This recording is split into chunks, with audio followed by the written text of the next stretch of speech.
Sí, turco está prácticamente claro. Para nos arrancar sali manhã com registração de 5 pescadores e depois nos seguir com nos parte de opening ceremony e também nós temos live entertainment na hora de na serada de opening.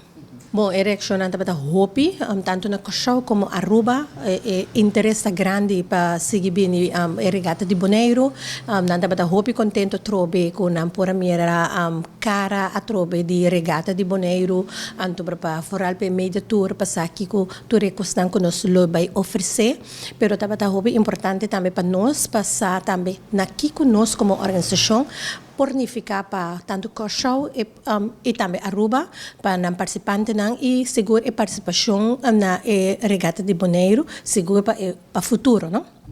Então, esse é o local que me quer bom local que nós hasi e por exemplo que atualmente já nós lo vai fungir seguro para 5 anos na Benedero como organização que tá vai hasi regata.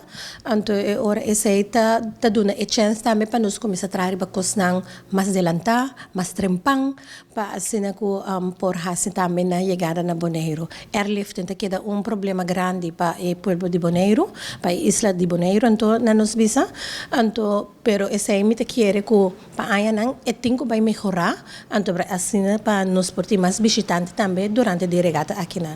Bom, nós temos diferentes pessoas durante a immediate tour, a maneira que o Lícia mencionou, que nós vai Corsou e Aruba, nós temos alguma inscrição para microboat, também tem alguma inscrição de yachts que tem a era, também aí nós na que momento não por escrever, também nós eigenlijk amanhã nós temos inscrição general.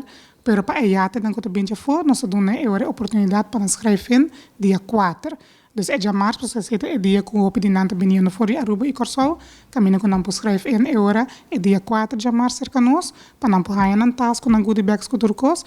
Dus é participação seguro tá algo a me dizer aí que não tiki mais com aí passar nós queda full local so. Dus nós isla nan ding região tá hope interessava bem cerca nós aqui na Bona regata. Quando nós fazemos a passar, é para o meu weekend nós também sorobong, e não nós também tem agora é sunfish e também windsurfing. E o motivo que nós também sorobong é para dar é hobby na oportunidade que não por competir de uma área mais veilig que aqui na Bahia. Bom, seguro que sim, mas nem mencionei para o meu weekend nós na sorobong, que não pode chegar se nós também na sorobong, caminho que nós também tem tent para público também que não pode cinta, não pode bingo na stool, também tá hobby abrir eigenlijk público. Pero desde 6 de outubro até 8, nós também temos a caia aqui na delante de casa regata até o Scal será, pois essa é a área que nós responsável pe e seguro não pode nós também temos tent grande, tribuna também, riba malecon caminho para o público mês. E também não podemos gewoon sinta canti água, nós também temos 2 tentos de vendimento de comida, e canti água snack também está encarregado e coi bebe não, que não pode comprar se caje. Então assim é nós provee também para nosso pueblo, para não podemos junto com nós celebrar nos 55 Bonaire Regata.